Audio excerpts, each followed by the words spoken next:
Kæri hlustandi, þú ert að hlusta á leitina að peningunum. Ég heiti Gunnar Dofri Ólafsson og er sem fyrir umsjónarmaður þáttarins.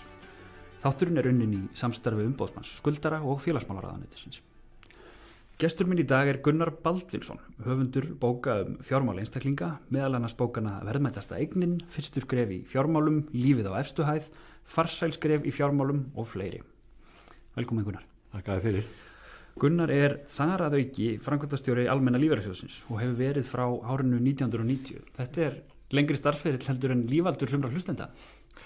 Já, þetta er orðið býsna langt, en þetta er skemmtileg starf, það er fjölbreytt. Ég trúi því. Þess vegna hef ég í lengst. Já, einmitt. Og við tökum kannski fyrir aðeins starfsemi lífeyrissjóða og hvernig lífeyrismál virka hérna í seinni hálfleik. Mér langar að byrja þetta á umfjöllun bækurnar þínar og svo nýjasta er Farsæl skref í fjármálum og bara það er rétt að byrja á því ef fólk heillast af umfjöllunni, hvar getur það náð sér í þessa bók? Við útgefandi er með vefsíðu sem heitir framtíðarsýn.is. Já. Þar er hægt að panta hana og aðra bækur. Já. Og hún er líka fáanleg í flestum bókabúðum. Það er nákvæmlega. Þannig að það er ekki að vera erfitt að komast yfir hana. Nei. Og hún er hérna, ég ætla að játa það strax, ég hef ekki lesið hana spjaldan á milli, en hún er áhugaverð. Já. Svona, þegar maður flettir í gegnum hana, hún er mjög aðgengileg. Já.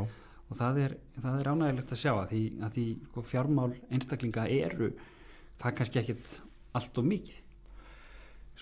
Gaman að heyra þetta og hún slærði sem áhugaverð eða aðgengileg. Og þessi bók, hún er nú reynd að skrifa sem kennslubók og ég hef beinlega bara haft það sem markmið þegar ég er að skrifa bækur fyrir ungt fólk að þær séu eigulegar. Já. Ég vil gjarna að það séu þannig að fólk vilji setja þær upp í hillu og leiti í þær og helst ekki að fara á bókamarkað og gaman að segja frá því að kennarar segja mér það að nemendurnir þeir vilja einmitt eiga þessar bækur sem ég hef skrifað. Já. Þannig að þær eru notað sem kennsluefni?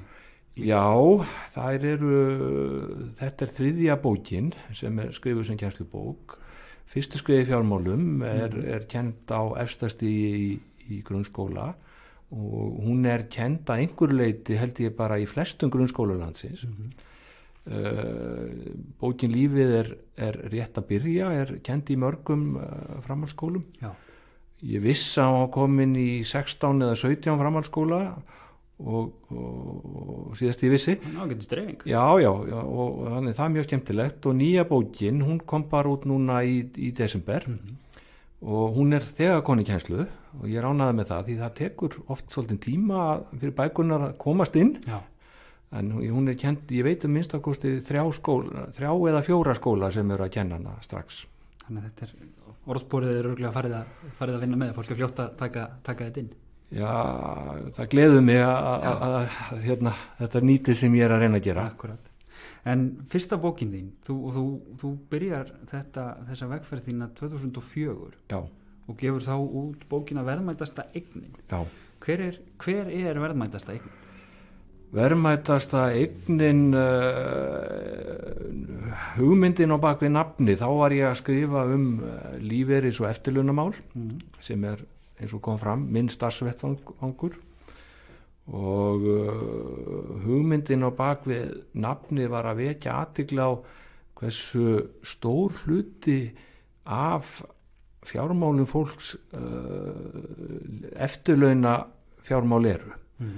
Og það er þannig að þegar fólk lætur á störfum að þá er það hjá langflestum eða leggur saman verðmæti þeirra réttinda sem það á í lífeyrissjóði, séreignarsparnaðinn og annan sparnað sem það hefur þá hugsað sér að nýta til að greiða eftirlaun, að þá er það yfirleitt verðmætasta eignin þegar upp er staðið eftir langa starfsævi. Það er ekki húsið eins og kannski margir halda, það er ekki bíllinn, það er ekki sumarhúsið og jafnvel þú leggir þetta þrennt saman, það eru lífeyrisréttindin. Þaðan kom nafnið og ég var svona að reyna að berjast við það og hefur verið að gera allt mitt líf að fá fólk til að sinna lífeyrismálunum meira. Já. Og hvernig hefur það gengið að þínum mati? Það hefur bara gengið ágætlega. Ég skil alveg að fólk ekki að hugsa þessi mál á hverjum degi. Nei. Sem betur fer kannski er fólk með margt annað að hugsa. En ég finn þó að það hefur breyst að fólk er meðvitaðra. Já. Það er líka vegna þess að upplýsingar réttindi og sparnað eru meiri en þær voru. Þannig að fólk, það er auðveldara fyrir fólk að sjá hvernig þetta nýtist þeim, heldur en var bara fyrir 30 árum. Já, það er, ég skal alveg játa það að ég er það skrítin að ég er búin að kíkja á það hvernig mín lífeyrisréttindi þróast miðað við ákveðnar mjög gott spár og ég er þá örugglega einhvers konar 1% hérna og ekki eldri en ég er, en það er mikilvægt að gera þetta að því sko lengi býr að fyrstu gerð og ég held ég sé að fara rétt með þegar ég vísa í það sko, að Richard Thaler, Nóbelsverðlauna hafi hérna á hagfræðingur sem er svona hagfræðingar hafa mjög mismunandi skoðanir á honum að því hann er alltaf að segja þeim að þeir gerir ekki ráð fyrir mannlega þættinum nógu mikið og hann fékk kannski Nóbelsverðlaunum fyrir það. Mér minnir að það hafi verið hann sem sagði sko að við fáum bara eitt tækifæri til að spara fyrir ellinni. Já. Þannig að maður verður að ná því rétt í fyrstu tilraun. Já. Og það er rosalega erfitt. Já, en við höfum langan tíma. En málið er það sko með lífeyrissparnaðinn, hann er, að því ég nefndi langan tíma, hann er tiltölulega auðveldur ef þú byrjar ungur og nýtir tíman, en það er erfitt fyrir þá sem hafa stuttan tíma og því miður er það þannig og hefur lengi verið að fólk byrjar átt ekki að hugsa þessi mál fyrir að það fyrir að nálgast að fara á eftirlaun. Þá er enda ýmislegt hægt að gera en ekki mikið. Nei. Þú breytir ekkit mjög miklu. En ef þú byrjar tiltölulega snemma þá þarf ekki að leggja mikið fyrir til að í einu í langan tíma til þess að skilja mikið eftir. Nú er ég strax farin að ganga búið að gorða minna gagnvart hlustendum, við erum komin djúpt inn í lífeyrismálin í fyrsta hluta, en ég held að við ættum að halda því áfram sko, því það er skal ekki láta stoppa sig á miðri leið, en þegar þú segir þetta, hvað þarf fólk að hugsa eitthvað meira þetta heldur en bara borga sín 4% í skylduðu lífeyrissjóð, taka mótið hvað er það 11,5% frá mótframlag og svo 4 og 2 í séreignarsparnað þegar það er hægt að setja það inn á fasteignalánu sitt. Á maður að gera meira? Góð spurning. Svarið fyrir þá sem eru þeirri stöðu, þeir sem eru ungir í dag og eru að kannski sjá fram á það að greiða alla starfshæfina 15,5% í lífeyrissjóð og vera með viðbúta lífeyrissparnað þar auki. Það eru 20% að tekjum í þeir eru konir í tæp 20% ef þeir greiða sjálfi 2% í viðbúta lífeyrissparnað og ef þeir greiða 4% þá eru þeir komin í tæp 22%. Sko þetta dugar, ég held ég geti bara fullyrta og ég hef reynda verið að halda því fram og það fer eftir hvaða forsendum en gefa sér, en þetta er jafnvel orðið og mikið því að það er hægt að reikna sig á það með svona mikinn sparna að þú eru komið með hærri eftirlaun heldur en þú varst með í laun áður en þú fórst á eftirlaun. Það sem er eins og er kannski mikilvægast fyrir fólk er að átta sig á stöðunni og þegar ég er að segja þetta sé kannski mikið, þá ítrekka ég að ég var að segja það fyrir þá sem greiða þetta allavegna. Flesti þeir sem eru á vinnumarkaði núna hafa greitt ekki svona hátt iðgjald og þá er yfirleitt hvað ráðleikum að fólki ráðleggingin felst í því, áttaðu þig á stöðunni, kannaðu hvað þú ert búin að safna miklu og hvað þú kemur til með að við óbreyttan sparnað að safna upp miklu áður en þetta er að vinna. Spyrðu þig að því svo, er þetta nóg? Mun ég lifa ásættanlegu lífi eftir ég hætti að vinna með þennan lífeyri? Ef ekki, þá þurfum að menna að átta sig á hvað þarf ég og ef það er mismunur þá er hægt að reikna sér niður á hvað vantar og svo er þá hægt að reyna að finna einhverja leiðir til þess að bæta við. Og þetta er líka svona, þetta er raunveruleiki sem að ég held að sem með þeim fyrirvara, ég velti þessum hlutum fyrir mér, ég held að það sé ekki endilega gefið að allir gera það þegar þeir eru ekki komni lengra inn í lífið en þetta. Ég er 32 ára Sko, ég hef alltaf, þegar maður horfir til lífeyrisréttinda, ég ger einhvern veginn alltaf ráð fyrir því að lífeyrissjóður og viðbótarlífeyrissparnaður muni vera það eina sem ég hef upp á sem ég hef aðgangað fyrir utan sko bara það sem ég legg til hliðar sjálf. Stóð eins og það að fá eitthvað inn frá hinu opinbera, það eitthvað sem ég hugsa á sko, ég sé það ekki sem sko líklegt. Hvernig þetta þróast? Því núna það meira greitt úr lífeyriskerfinu heldur en til dæmis úr tryggingakerfinu, almannatryggingakerfinu frá Tryggingastofnun. Já, ég finnst þetta skynsamlegt hjá þér og yfirleitt hef ég svona þegar ég að ráðleggja fólki sagt við þá sem yngri eru ekki vera að taka það með í reikningin eða ekki reikna með að þú fáir viðbótargreiðslu frá ríkinu. Nei. Þeir sem eru hins vegar eiga til stutti eftir laun, við skulum segja 10 ára eða skemur, að það sjálfsagt fyrir þá að vita hvað ríkið er að greiða í dag, en svo vitum við aldrei hvað verður. Almannatryggingakerfið sko það tryggir það að þeir sem eiga engin réttindi að þeir fá lágmarkslífeyri. Fyrir einstaklingar það cirka 300, ég man ekki hvort það er 312.000 krónur í dag eitthvað svoleiðis. Síðan virkar kerfið þannig að eftir því sem fólk hefur meiri tekjur eða annan lífeyri því minna færða frá ríkinu. Þannig að bara þeir sem eru konni með lífeyrisgreiðslu lífeyrissjóði cirka 580.000 krónur þeir fá ekki neitt frá almannatryggingum. Svona kerfið í dag, sumum finnst þetta ósanngjarnt og hugsa þetta alveg öfugt, þeim finnst eins og að þeir tala skerðingar, í mínum huga ég snýði þessu við, sko, að styrkur ríkisins er meiri eftir því sem fólk á minni réttindi. Og hérna þannig virkar kerfið í dag. Akkurat. En ég kannski bæta við, sko, að því þú nefndir þú reiknar ekki með að fara almannatryggingum að almannatryggingar byggja á bara samtíma sköttum, það er fjármagna með sköttum hverju sinni. Það er svona gegnumstreymiskerfi í rauninni. Já, og miðað við mannfjöldaspár, sko, þá er þetta mjög skynsamlegt hjá þér, sko, í dag er þetta cirka á vinnumarkaði, það er það bil 5 vinnandi á móti hverjum einum sem er á lífeyri.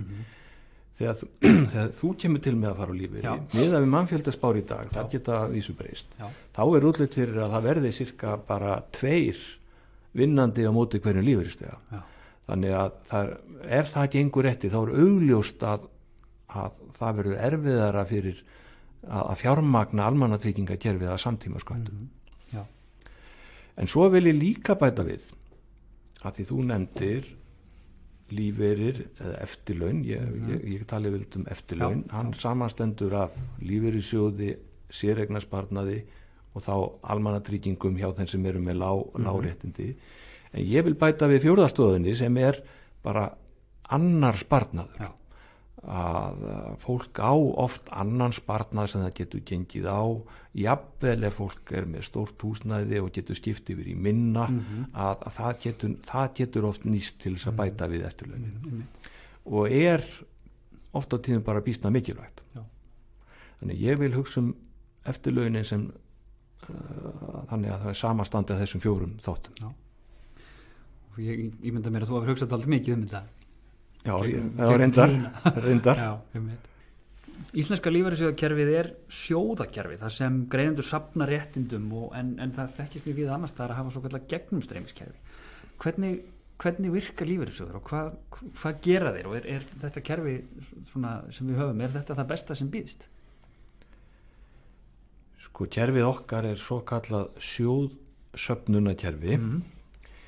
Það byggir á því að svona grunnhugmyndin er hver kynslóð safnar fyrir sig með því að greiða í sjóð og byggja upp inneign eða réttindi sem er síðan notað til að borga lífeyri.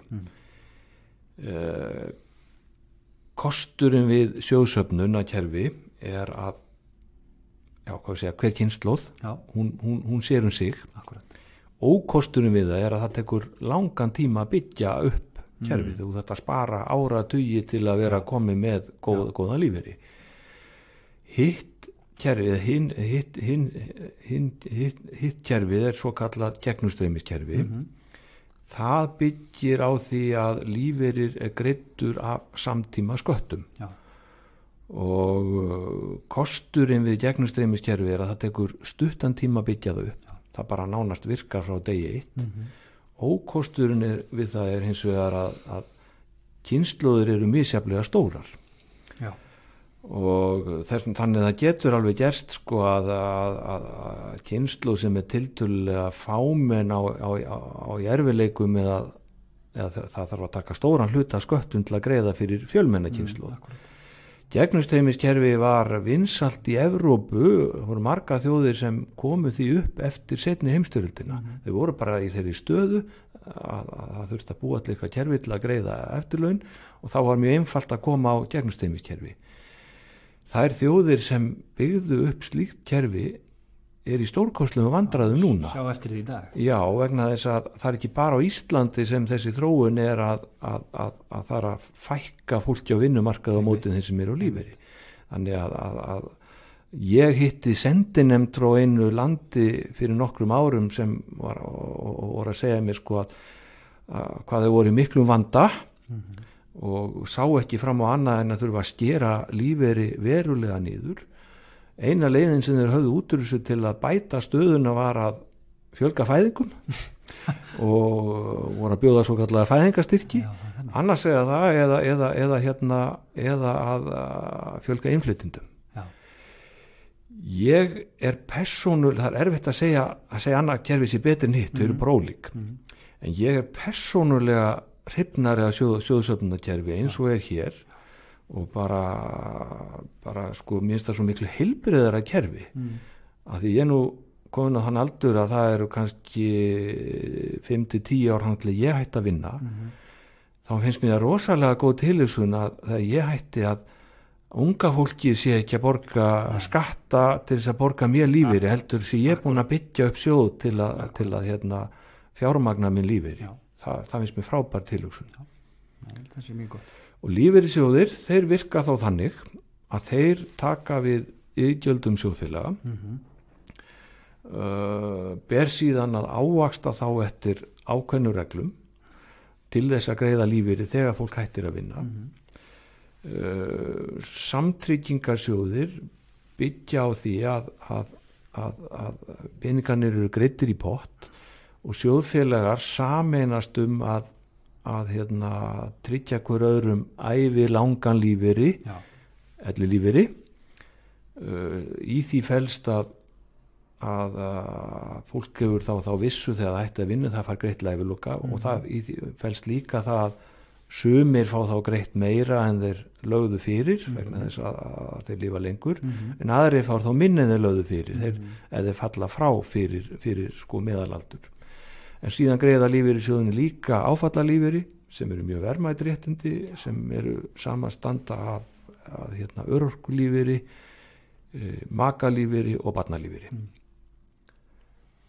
Þannig að þetta svona nokkuð heildstæður pakki þarna. Já, þetta kerfið okkar mjög gott og það núna þegar við stöndum frammi fyrir þessum þjóðfélagsbreytingum þá erum við í öfundsverðri stöðu. Ef þú værir alvaldur í einn dag, hverju myndir þú breyta í lífeyrissjóðakerfinu?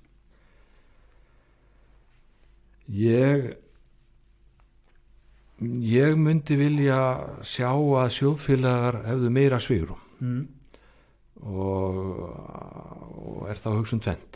Í annars vegar myndi ég vilja að sjóðfélagar hefðu meira að gætu valið sér lífeyrissjóð. Geta það ekki í dag? Flestir sem greiði lífeyrissjóð geta ekki valið. Þeir greiða í lífeyrissjóð viðkomandi starfsstéttar samkvæmt kjarasamningi. Ég myndi vilja breyta þessu þannig að fólk hefði val og gæti valið sér lífeyrissjóð. Ég held að það væri bara myndi opna á heilbrigða samkeppni og það myndi líka gera fólk betur meðvitað og ég myndi vilja ganga það langt að fólk geti líka flutt réttindi sem það hefur safnað upp á milli sjóða. Það ekki hægt í dag. Nei. Þetta fyrir hluturinn sem ég myndi vilja breyta. Hinn hluturinn að ég myndi vilja að fólk hefði meira svigrúm hvernig það ráðstafa iðgjaldinu sjálft. Það að segja að það geti stærri hluta í séreign og haft þá meira val það hvernig það ávaxtar peningin,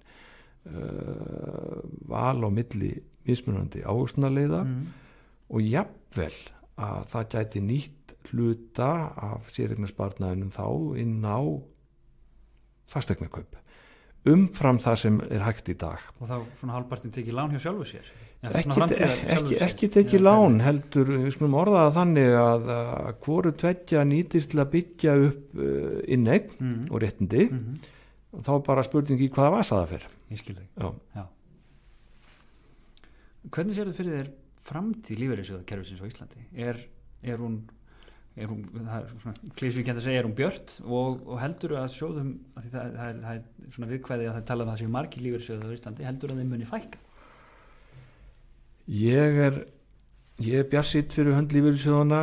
Ég held að staða þeirra sé almennt góð.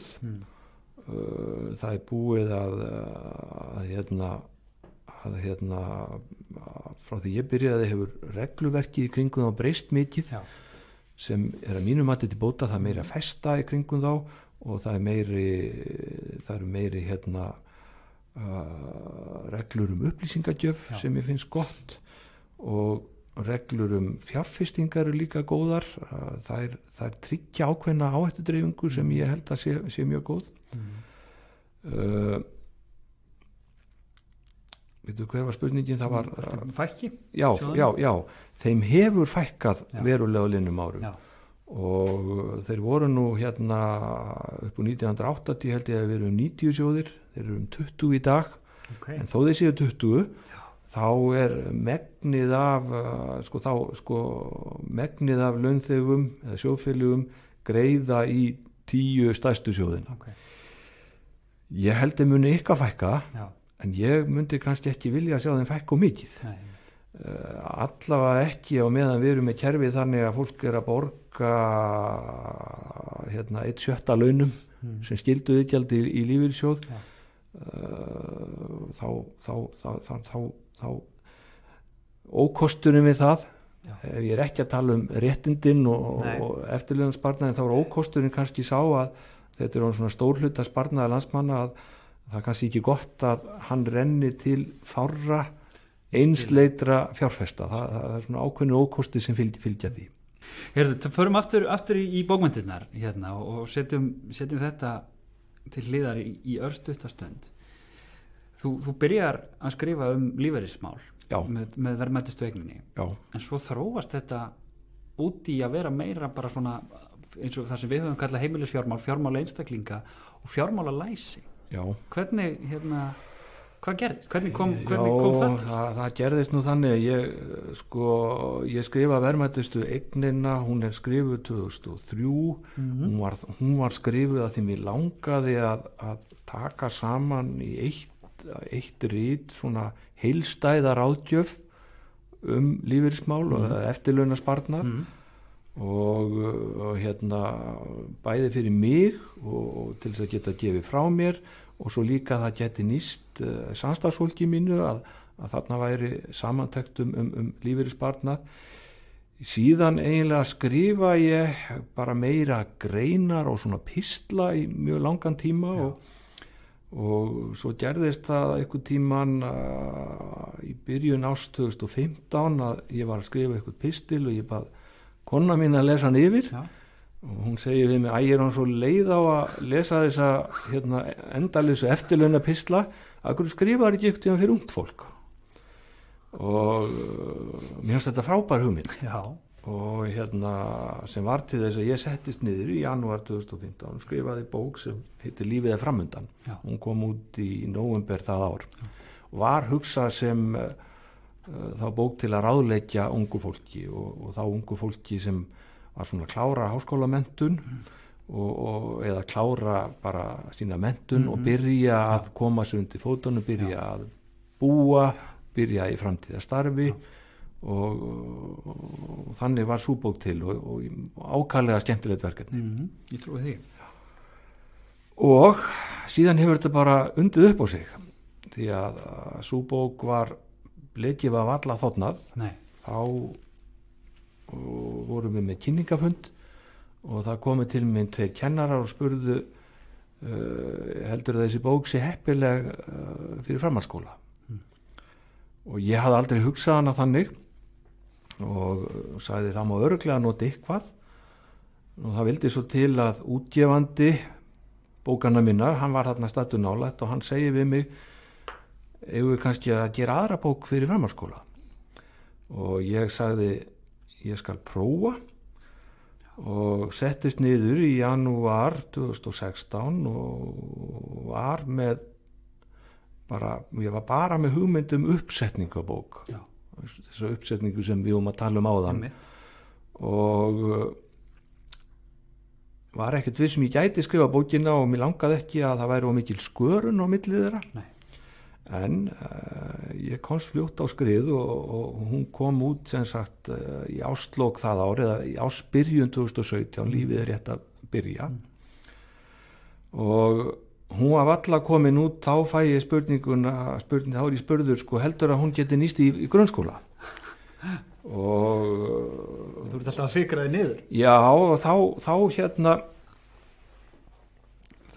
ég taldi það en hún var talin of umfásmikil þannig að þá kom hugmyndin er hægt að taka hluta efninu henni og búa til nýtt hver og hún byrjaði þannig við tókum hluta efninu ég svona breytti framsetningunni ég stytti, einfaldaði og tilvarð bókin fyrstu skref í fjármálum og það má segja að það er mín söluhæsta bók og og er frábærlega gaman að fylgjast með hvernig henni hefur verið tekið henni hefur verið afskaplega vel tekið og bæða kennir og nemendum og síðan gerðist það að það kemur sem sagt upp hugmynd hvort það mætti nota hana annar staðar þar í öðrum löndum já.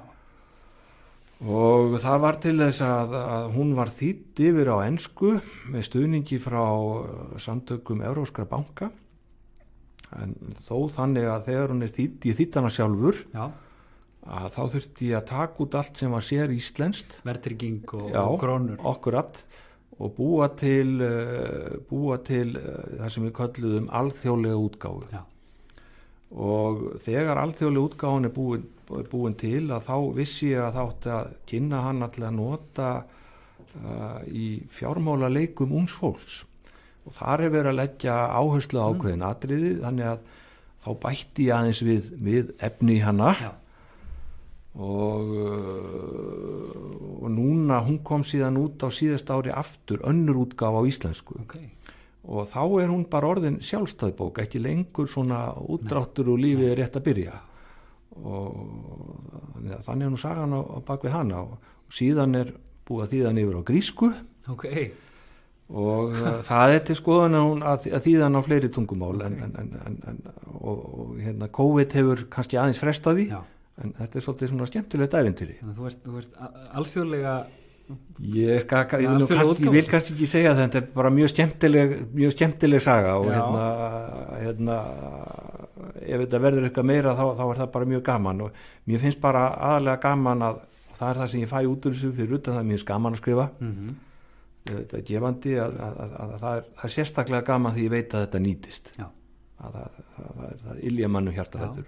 Þú segir einmitt í þakkarkafla bókarinnar og nú les ég innan gæsalappa. Það er einlega von mín að lesendur hafi ánægju og gagna því að lesa bókina. Sömuleiðis lefi ég mér að vona að kennsla í fjármálum fái í framtíðinni auki vægi á öllum skólastigum og að bókin komi þar að góðu gagni. Í ljósi þessa, hvernig finnst þér staðið að kennslu í fjármálum eða fjármálalæsi á Íslandi? Hvað er gert vel og hvað mætti bæta? Sko það sem mætti bæta í mínum huga er að þetta á að vera hluti af kjarnafögum þetta semst á að vera fag sem allir læra já. Við tökum fjármála ákvörðun okkur einasta degi flesta smáar margt smátt gerir eitt stórt svo tekur sumar ákvarðanir á æfinni sem eru stórar og hafa mikil áhrif þannig ég myndi vilja sjá þetta sem hluta af kjarna í grunnskóla og líka í framhaldsskóla og ég held að sé líka þörf á að fara yfir svona stærri ákvarðanir í háskóla. Já. Það er það sem mér finnst vanta, það sem er vel gert og það er bara eitthvað sem ég hef kynst í gegnum bækunar og svona eitthvað sem ég reiknaði ekki með, að það er fjöldin allur að kennurum sem er að reyna af hugsjón að koma þessu efni inn í skólana og bæta þið jafnvel við í valfög eða kennslu og ég hrífst að þessu starfi og glaður að geta aðstofað þetta fólk og þetta er bæði í grunnskólum og framhaldsskólum. Og það áhugavert, þú komir inn á þetta, sko, við erum alltaf að taka fjármála ákvarðanir, því fyrsti kaplinn í bókinni, farsæl skref í fjármálum, eða svona inngangskaplinn er fjármál alla daga, alla ævi. Já. Þetta er svona, maður fær svona, þetta er svolítið grípandi og heldur að fólk sjáu fjármál svona og ef svo er, hvers vegna ekki? Ég held reyndar að fólk gerir það ekki. Nei. Ég vil ekki gagnrýna fólk og held að flestir vandi sig þegar það tekur stórar fjármálaákvarðanir. Já. En hvað ég segja, ég er svona að reyna í bókunum mínum að koma með almennar álíkingar og er mjög glaður ef þær geta nýst ykkurum. Akkurat. Og ég get nú sagt þér eina sögu. Endilega. Og það var eftir að bókin lífið framöndan kom út. Já. Þá gerðist það eins og það kom til mín ungt par og konan fór að segja mér frá því að þau höfðu alltaf að kaupa borðstofuborð. Og í bókinni er lögð áhersla á eða ég er svona mæli með því að almennt þá er í fólk að safna fyrir hlutum þegar verður að kaupa þá frekar en að taka lán.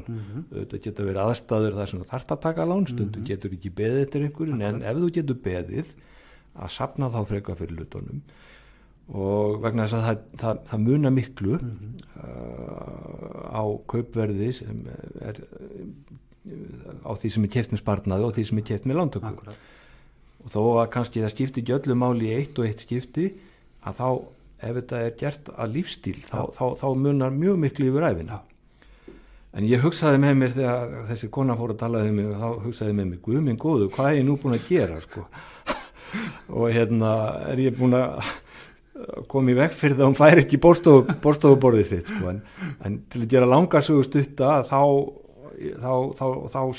sögðu þau mér að þau hefðu tekið fjármálin sín algjörlega í gegn eftir að lásu bókina og töldu sig hafa miklu betri stjórn af fjármálum eftir að hafa lesið hana. Það er gaman að heyra. Já, þetta eru höfundarlaunin mín. Já. Það sem skiptir mig mestu máli. Já. Og því þetta er, og maður svona, að því fjármáli eru svo stór hluti af lífi fólks. Þú kemst ekki að undan það. Nei, þú ert að taka ákvarðanir á hverjum einasta degi. Nákvæmlega. Já. Ef þú ættir að velja svona hverjir væru, og ef ég bannaði þér að segja lífeyrismál, hverjir eru svona helstur afleggingar sem þú myndir gefa ungu fólki sem er að hefja sitt fjárhagslega líf? Segjum á aldrinum 22 til 26 ára. Já, það er kannski tvennt. Það er bara í fyrsta lagi að gefa sér tíma. Fjármál þetta er ekkert mjög flókið. Nei, þetta er bara erfitt. Já, þú þarft bara að gefa þér tíma og þenn tíma er vel varið og getur skilað sér í því að þú hafi meira til ráðstöfunar og hvernig svo sem þú vilt nýta það. Ég segi í nýju bókinni, markmið er ekki endilega að verða ríkur. Akkurat. Markmið er fyrst og fremst bara að vera fjárhagslega sjálfstæður, geta tekið sínar ákvarðanir og líka því miður er það þannig að fjármál geta haft áhrif á heilsu. Ef þau er ekki í lagi geta þau valdið kvíða og áhyggjum sem getur safnast upp og haft áhrif á heilsuna. Akkurat. Þannig að tími er eitt og hitt atrið er mjög einfalt líka og það er það að leggja áherslu á það að eyða ekki meira en þú aflar.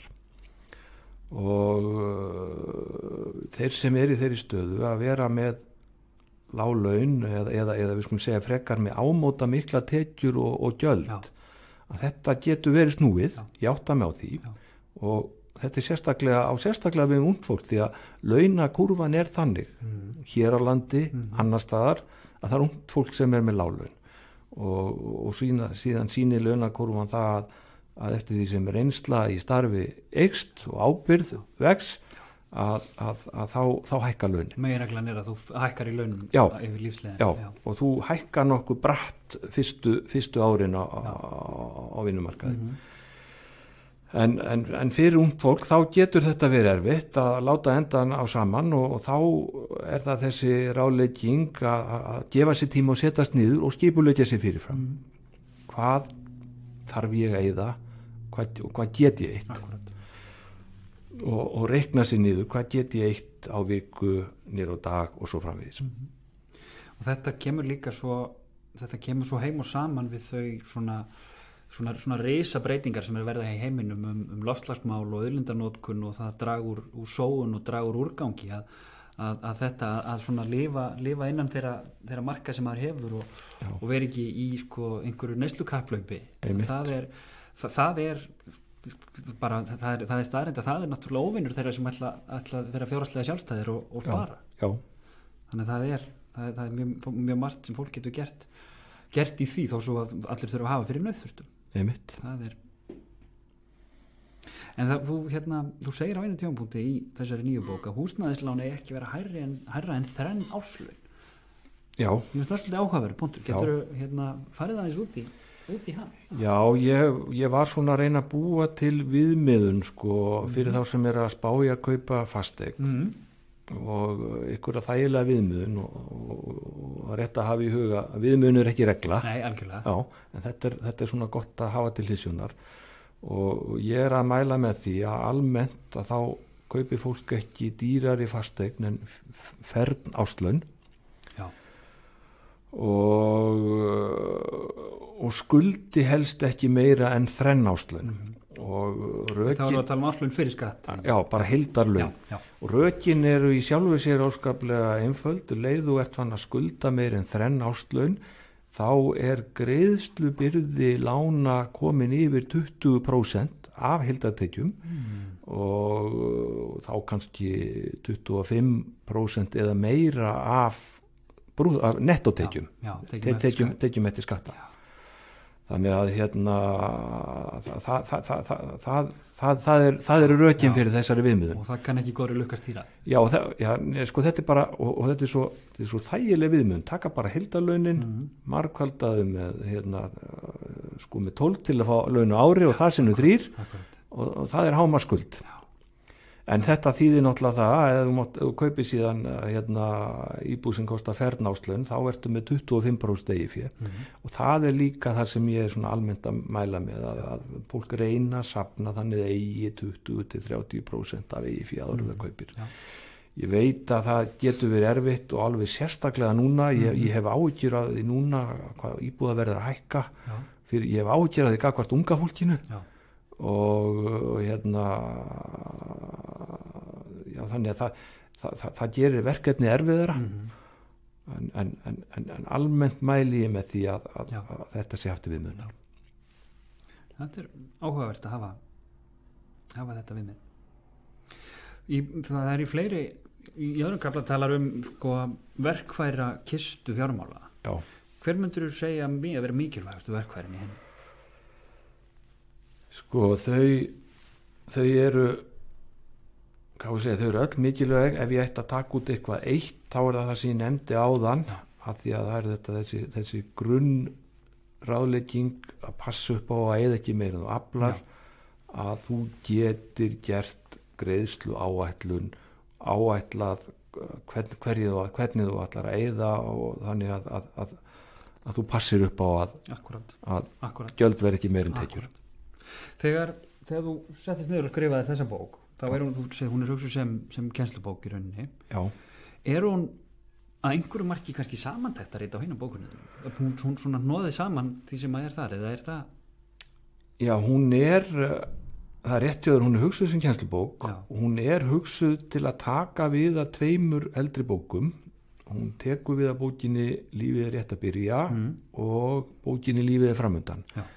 lífið er rétt að byrja reyndar til ennþá og er í kennslu og hérna eða verður eftirspurn eftir henni þá munum við viðhaldinni en eins og ég sagði áðan bókin Fyrstu skref í fjármálum hún fekk svona sjálfstætt líf þegar hún var alþjóðleg og það bættist við henni efni og bókin Lífið er framundan hún er uppselt og ég vildi ekki uppfæra hana þannig að ég sameinaði þær tvær í þessa og sem kennslubók og ég hugsa þetta þá þannig að þær tvær Fyrstu skref og farsælskref geti verið svona tiltölulega góður grunnur að fjármálakennslu en ég vil ítreka að þrátt fyrir að hún sé skrifuð sem kennslubók þá held ég að hún geti nýst fólki á öllum aldri sem bara góð uppflettibók og bara nefni sem dæmi að þegar bókin Lífið er rétt að byrja kom út að þá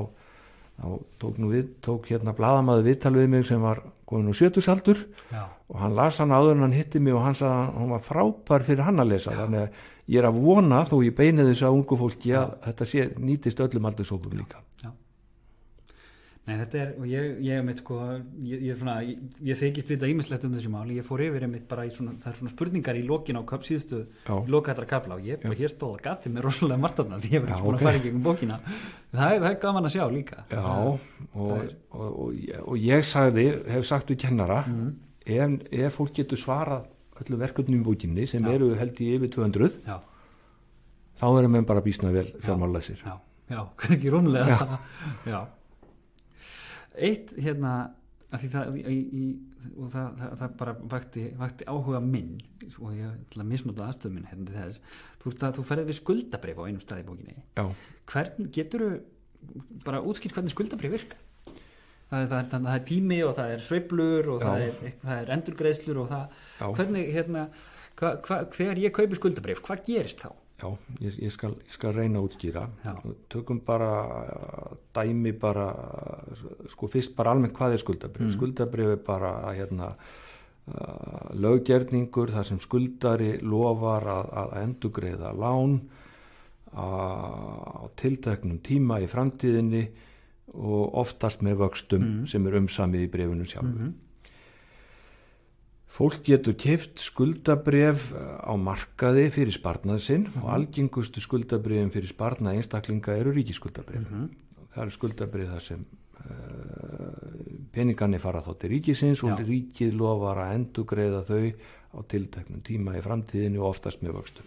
Það er jafnvel til skuldabréf sem er ekki með vöxtum en þá eru bréfin keypt með ákveðin ávöxtunarkröfu sem er ígildi vaxta frá kaupdegi til lokagjalda.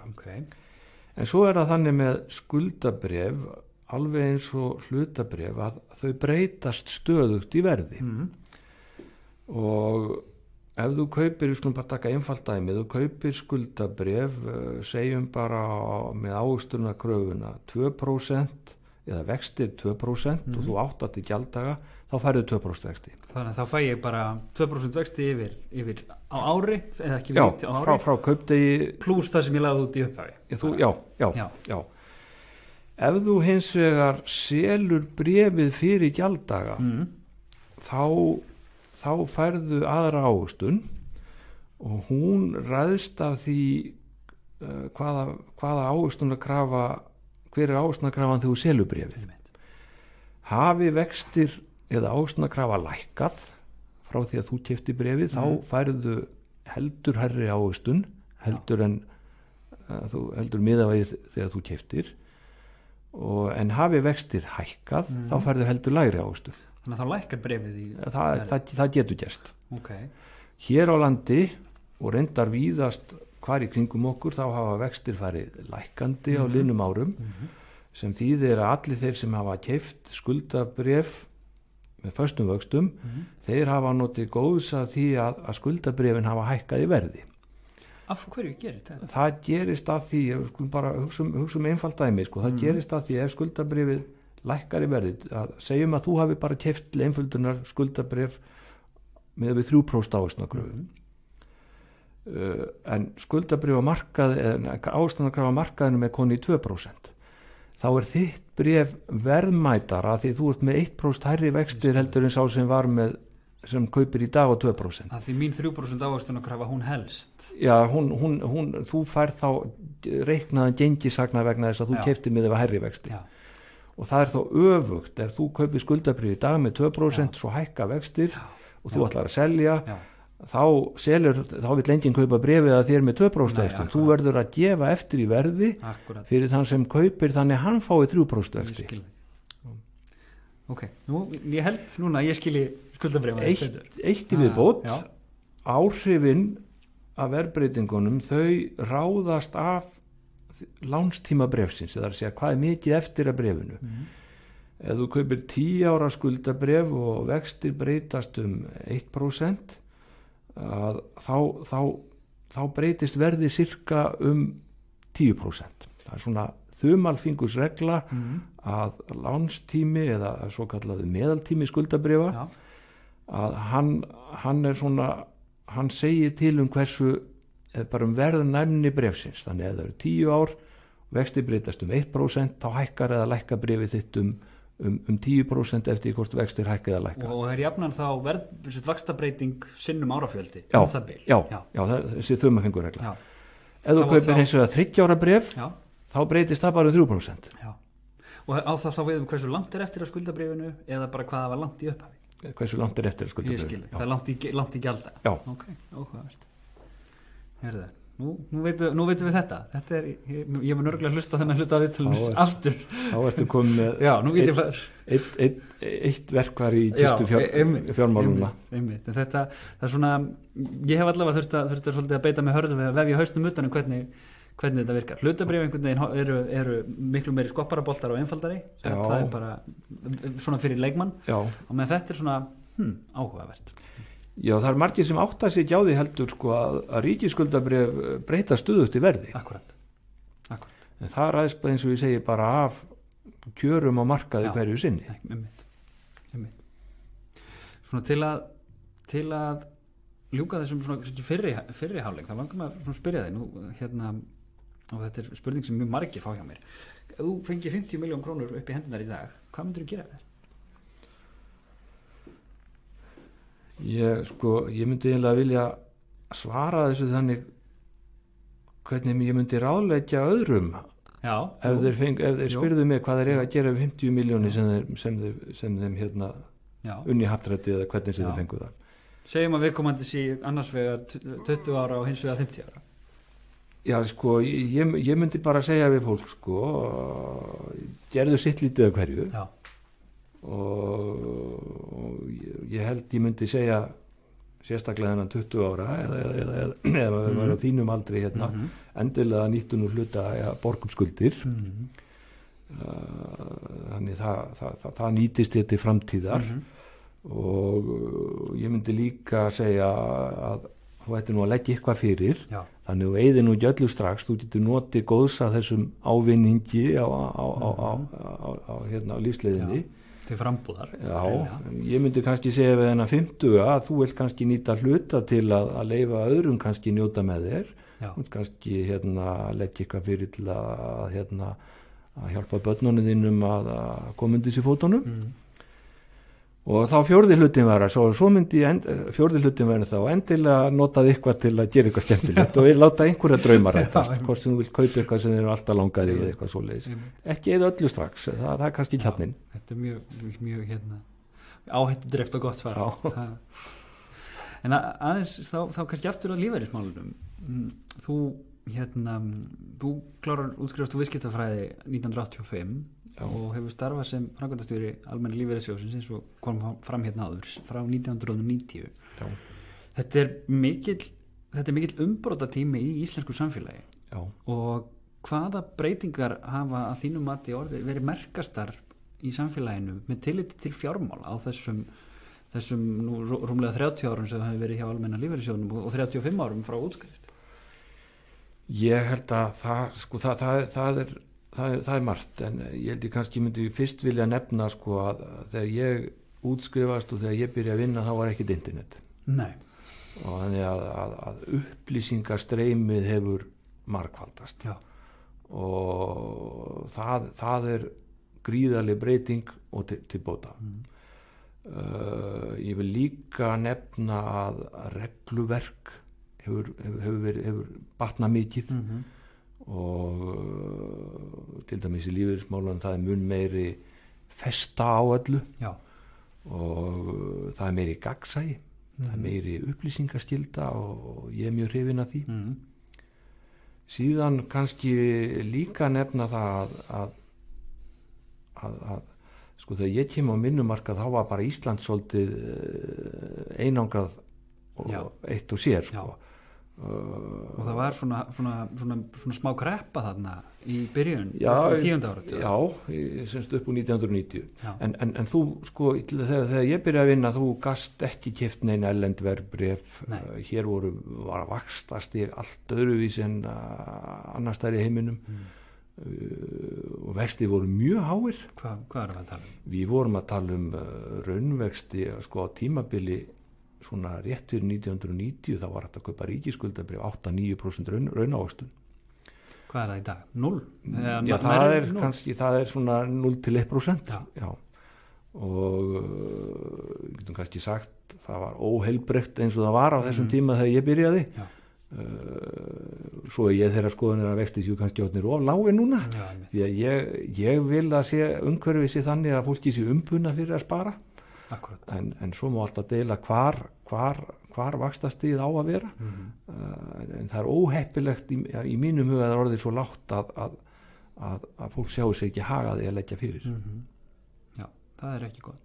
En það er kannski þetta þrennt. Það er upplýsingarnar, það er regluverkið og síðan það að við erum miklu nær alþjóðlega samfélagi. Núna getum við keypt og selt erlend verðbréf og vaxtastig er svipað hér og annar staðar og jafnvel hlutabréfamarkaðurinn okkar hann hreyfist svipað og aðri markaðir. Allt saman mjög jákvætt. Hvernig upplifiru bæði stöðuna og kannski breytingar á því hvernig fólk hvaða maður ekki segja tilfinninga fólk hefur til lífeyriskerfisins en hvernig hvaða sýn og skoðanir fólk hefur að því þetta er ekki óumdeilt kerfi það er og það sé nú svona almenn skoðun að þetta sé af hinu góða það sem það hefur fært okkur en það er svona það er lífseg fólk það er lífseg svona sína fólk haldi bara það sé að borgi lífeyrissjóð sem það fá alltaf aldrei neitt úr. Mér finnst reyndar það hafa minnkað. Það er mjög jákvætt. En ég kann að vera í einhverjum fílabústurni þegar ég segi þetta sem getur stafað því að kannski að sá sjóður sem ég veit í fórstöðu að það er svona hærra hlutfall menntunar í honum en kannski er fólk upplýstara í kringum mig en ég held ég verði samt að segja ég held að fólk sé þetta sé kannski ekki sama að þetta hafi breyst og þá fyrst og fremst vegna þess að það er auðveld að semst sjóðinir standa sér betur í að upplýsa hvaða fólk fær fyrir það sem það greiðir í sjóðina.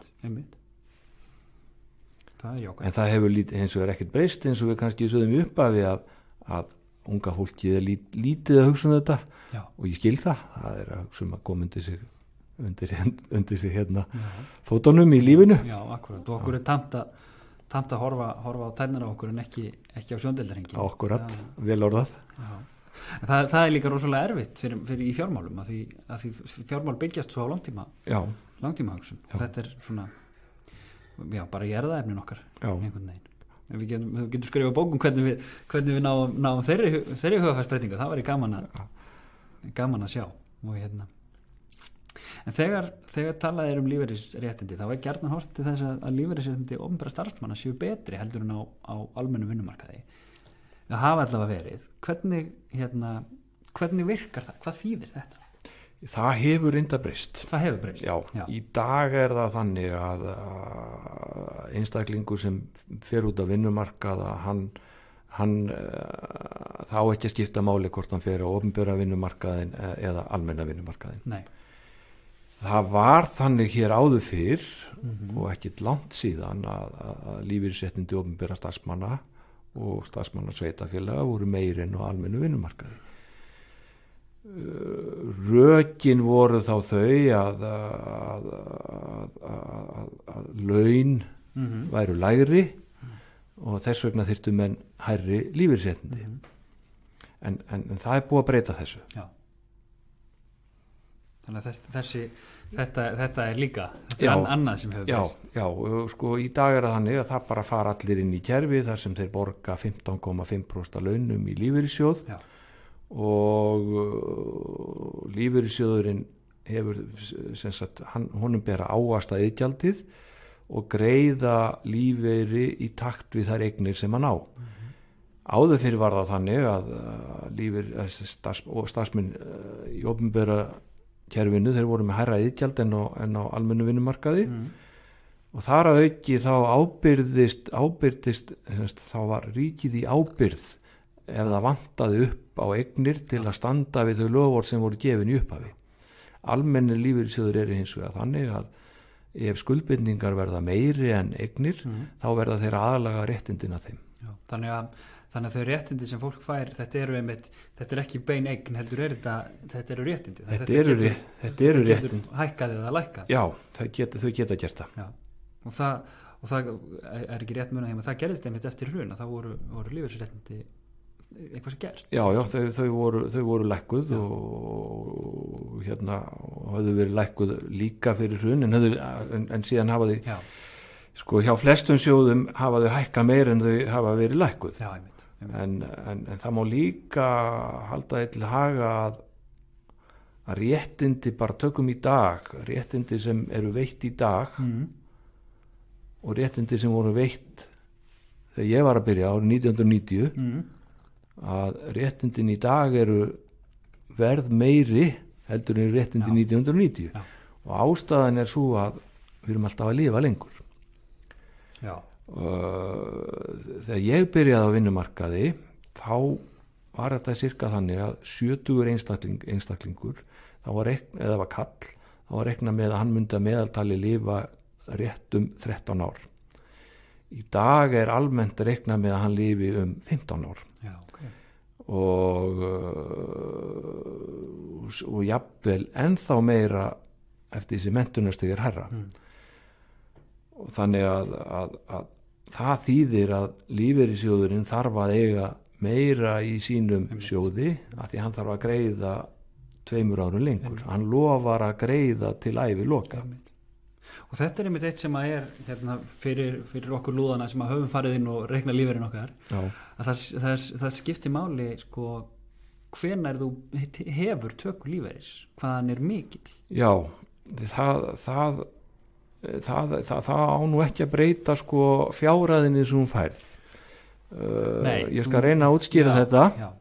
Að það er verið að reyna að búa til svigrúm fyrir einstaklinga til þess að ákveða hvenær það hættir að vinna og flestir lífeyrissjóðir eru með ákveðin viðmiðunar aldur, oftast 67 ára, þá er gefið upp, þú átt rétt af svo mörgum krónum frá 67 ára aldrei til æviloka.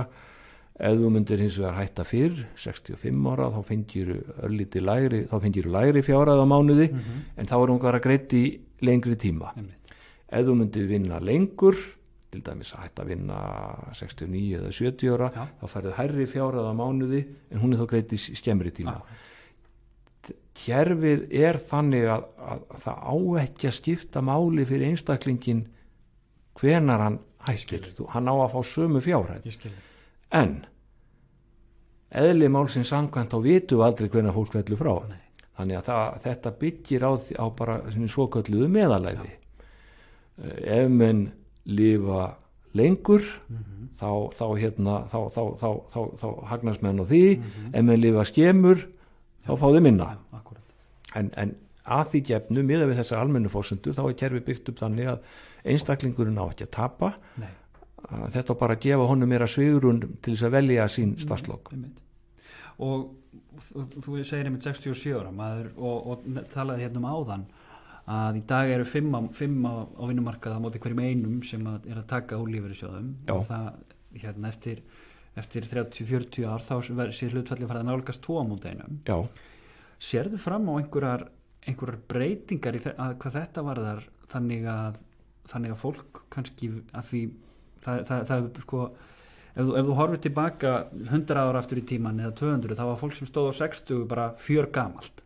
Það er það alls ekki í dag. Það hefur töluvert starfsþrek eftir og vill kannski ekki hætta að starfa eftir 10 ár. Sér þú fram á að það muni breytast þannig að fólk bara vinni hreinlega lengur og þá annarkvort fresti töku lífeyris fram yfir segjum 70 og er ekki rétt hjá mér að sko, fólk greiðir ekki lífeyris svo lengur enn til 70? Já, sko lögin gera ráð fyrir að þú greiðir ekki eftir 70 en svo eru reynda dæmum að sumir hafi gert það og þá er iðgjaldi gjarnan greitt í séreignarsjóð þannig að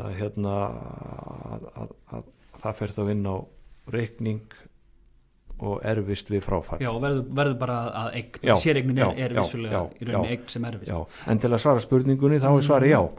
Ég held að sé bara mjög eðlilegt ef við fáum lengri ævi að við kannski deilum henni þannig að hluti að viðbótinni fari að vinna lengur og hluti að viðbótinni fari þá í kannski öllítið fleiri eftirlaunár. Akkurat, að því það er og þú leiðir þetta með að ég hefur rangt fyrir minni, það er ekkert sem segir að þú megir ekki taka lífeyri samhliða því sem þú vinnur. Nei. Þannig að þú getur haldið áfram að vinna og hafið töku lífeyris. Og þá, ef þú vilt ekki, ef þú stendur á 67 eða 70 og vilt fara úr starfi sem að krefst mjög mikils af þér og er álagsfrekt að geta skalaði niður en samt haldið áfram að vinna og fengi lífeyristekjur. Já, þetta er sem sagt þá erum við að tala um lífeyrisgreiðslur og lífeyrissjóðum, þá er þetta svona. En hins vegar fyrir þá sem er að hugsa að fara á lífeyri fljótlega eða eru farnir á lífeyri og þiggja greiðslur frá almannatryggingum að þá myndu tekjur og vinnumarkaði hafa áhrif á greiðsluna frá ríkinu. Og það er einmitt í þessu líka sko, lífeyrisréttindi frá lífeyrissjóðum þau eru óskert af tekjum, er það ekki? Af atvinnutekjum. Já, atvinnutekjur hafa ekki áhrif. Akkurat. Þetta er svona þegar maður fer að skoða svona furðulega núansa í þessu kerfi, þá er þetta einmitt eitthvað sem maður hugsar sko bara fyrir fólk sem stendur manni nærri og er í kringum mann og er að fara þennan aldur en vill ekki hætta að vinna því það eru svo margir og mörg sem hafa bara ánægju af vinnunni sinni og vilja og sjá fram á mjög minnkaða virkni við það að hætta að starfa sem er áhyggju. Já, þetta er sko aðstæður þetta er mjög persónubundið mjög persónubundið, það er erfitt fyrir suma að hætta að vinna en ég hef nú svona upplifað það samt í gegnum mína vinnu og ég hef sérstaklega ánægjaði í minni vinnu að bara taka á móti mínum sjóðfélögum og tala við þá og í gegnum tíðina margir sem eru hættir að vinna komið til mín og í langflestum tilvikum þá upplifi ég nú þegar fólk er hætt að vinna að það er mjög ánægt með mig og mjög margir sagt ég vildi ég hefði hætt fyrr og mjög margir sagt líka við mig ég hef bara aldrei haft meira að gera en eftir ég hætt að vinna. Það er mjög skemmtilegt. Það er mjög skemmtilegt. Já. Nei. Þetta er ótrúlega áhugavert viðfangsefni og kannski rétt svona að ljúka þessu á að spyrja þig hvort að þú sért búin að plana þessi síðustu ár og þín starfsfólk hvernig hvort þú sést ég gerir ráð fyrir því en það Ég held ég svaraði þessu þannig sko, ég er atvinnumaður í faginu og ég er búin að vera síðan 1990 og ég setti mig bara strax það markmið að koma mér í þá stöðu að þegar ég hætti að vinna þá get ég tekið ákvörðunum það algjörlega út frá mínum eigin fórstu. Akkurat. Þannig að þetta er allt saman vel reiknað út í einhverju. Já, en ég get líka sagt þér aðra sögu sko, því að ég á konu sem sko það er mikil langlíf í hennar ætt. Virkilega. Og ammennar náði því að verða sko 102 ára og á þeim tíma fekk bréf frá ungum vegfarendum. Því að tölvukerfi gerði ekki ráð fyrir sko 100 + 2 og þetta var langaminnar ammennar fór yfir 100 ára aldur líka og auðvitað þegar hún kom að því að velja sér eiginmann þá var náttúrulega vald hún sér sérfræðing í lífeyrismálum þannig að hún vilja að þú passaði upp á þetta allt saman. Já, ég veit ekki, það allar kannski verið með því sem kostur. Heyrðu, takk kærlega fyrir spjallinguna, þetta er búið að vera ótrúlega áhugavert og ég veit allavega að ég margs fróðar í bæði við fjármál sem ég þarf að takast á við dagsdaglega en líka það hvernig lífeyrismálin virka. Takk kærlega fyrir að gefa þér tíma í þetta, en kæri hlustandi, ef þú lumar á áhugaverðri sögu heimilisfjármál, vilt spyrja spurninga eða benda á góðan viðmælanda í þáttum, máttu endilega hafa samband við okkur á Facebook síðunni Leitin að peningunum. Takk fyrir að hlusta.